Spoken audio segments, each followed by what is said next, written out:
নমস্কাৰ, মই প্ৰিয়ংকা বৰ্মন পেজলৈ আপোনালোকক স্বাগতম জনাইছোঁ। কি খবৰ আপোনালোকক? খবৰ নিশ্চয় ভাল।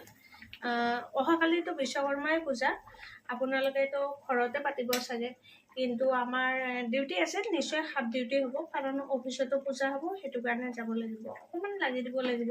অফিচ নহয়, কালি বিশ্বকৰ্মা পূজা, যিহেতু অলপমান সেনেকুৱা আৰু চলিব, যিবিলাক চলে। কিন্তু মানে কি, বিশ্বকৰ্মা পূজাটো আহিলে কিছুমান সৰুকালৰ স্মৃতি মনত পৰে, কিন্তু এতিয়া সেই স্মৃতিবিলাক নাইকিয়া হৈ গৈছিল লাহে লাহে।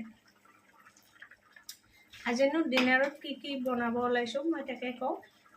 ভাত পাতিলোঁ, ইফালে কোমোৰাৰ লগত ভাঙন মাছ বনালোঁ, যিহেতু কালি পূজা আছে, কালিতো একো মাছ মাংস নচলে ন, সেনেকেই আৰু